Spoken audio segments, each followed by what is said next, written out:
Hey all, we want to take a break today and talk about the assignments and to talk about what the assignments are, what they're designed to do, and how you can use them. For the most part, the first assignments are pretty solid. There are some issues with some of them, and I put notes on the papers, but we should talk about them a bit. I realize these assignments are a little open-ended, but they're also short, and they're short for a reason. To keep it 100, I don't grade the first paper at full speed. These assignments are, in a sense, heuristic exercises, where you work your way through a process to learn how to build an argument. They're short not because it's easier to grade a short paper, but because you have to do extra work to be concise, to make decisions and stick with them. That's actually hard, especially in a field where the classics are 450 plus pages of one cat yapping at you. You have to focus on these.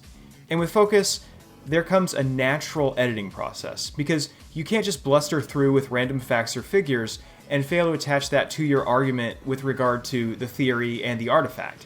That would just be fluff. That would just be there and hanging out. An overview of the assignment model will go like this. Pick a theory, and then analyze an artifact through it. 3 to 5 pages, proper APA citation, and include a reference page and a running header. 12-point font, Times New Roman. And so you're aware, there are plenty of great examples online and resources and example papers you can look up, and you can use those to check your assignment. Oh, and by the way, do not cite the lectures. The lectures are coming from the readings. The readings will have that information. It'll be more in-depth. And moreover, people need to be able to check them and follow up on them. That way, you know they're integrated as part of this intellectual lineage in this process where you can check things out versus, say, a review video. Look at library.unc.edu. It's a really great resource for almost everything. Just an amazing website.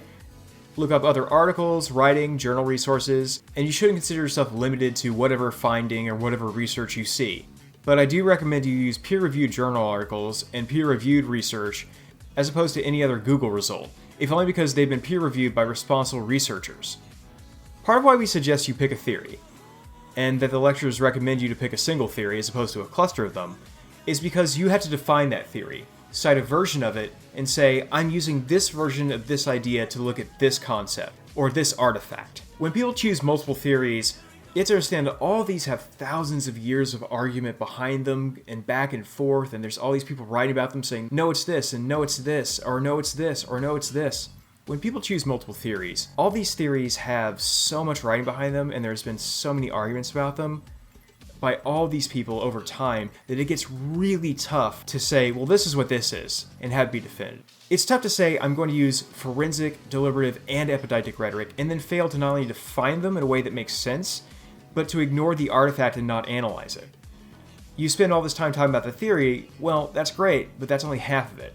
So to be clear, pick a definition of the theory you're using, cite it, then use that to examine the artifact and illustrate aspects of it that might otherwise go unacknowledged. Another important thing to do is to tell us what you're doing. Write a thesis sentence. In this paper, I will use Gorgias's concept of kairos to analyze George W. Bush's speech on December 3rd, 2006, as an example of how he took advantage of a moment. And by the way, if this stuff is throwing you, contact the UNC Writing Center for help. They're great people, they do fantastic work, and their entire mission is about making you become a better writer.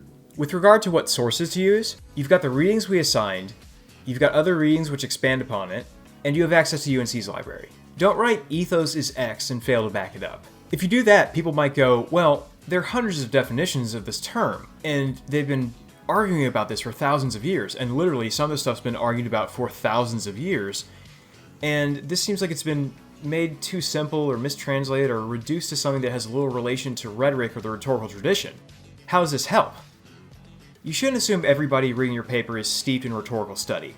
Think about this as an exercise in letting you explain this stuff to the reader. This is very much like Aristotle's version of ethos, where credibility is built up from the speaker's actual words. One thing we often see with the papers is that people end up choosing the first thing they find related to whatever theory, then not explaining it thoroughly enough. So you end up having a harder time making an argument because you're using the first thing you come across. The easy choice ends up creating more work, which is harder work, for you. This is, again, part of the heuristic process, but theory should work for you, not against you. That's also why the thesis statement is important. On the other hand, there were some papers which didn't pick an artifact.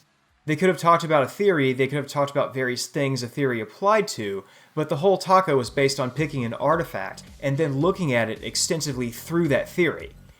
That means you only really have half a paper, and nothing you could make an argument about. So to reiterate for the next paper, pick a theory, and no, do not use the same theory you used for your first paper. Define the theory as per a reading, and cite a version you're using. You're not limited to the readings we've used in class, but your definition should hold water as far as being valid and clear. If you have issues about finding one, well hey, get at me and we'll hunt one down. I strongly encourage you to pick one theory, as opposed to doing a set of related theories or a cluster of them. 5 pages, double-spaced, is not that much space. Remember, you don't need a hammer, a saw, a screwdriver, and a fire truck just to tap in one nail. And again, have a clear thesis statement. Say what you're doing and then do it. Use APA style correctly. If you need examples, look at the Writing Center or Purdue OWL. And by the way, don't forget this, write about the artifact through the theory. In a lot of cases, people ended up doing more work instead of focusing on 1 or 2 ideas and really analyzing them thoroughly. Don't worry, that's part of the deal. But don't get suckered into doing a kitchen sink approach where you're explaining ethos, pathos, logos, kairos, forensic, deliberate, epideictic, all those forms of rhetoric and all those species and models and proofs, and then throwing in this or that whatever on top of it. The idea is to be concise but clear, and relate the theory to an artifact, and show how both work together to make an argument. Okay, so that should do it. And again, I look forward to reading your next paper, and if you have any questions, holler at me. Take care, have a good one.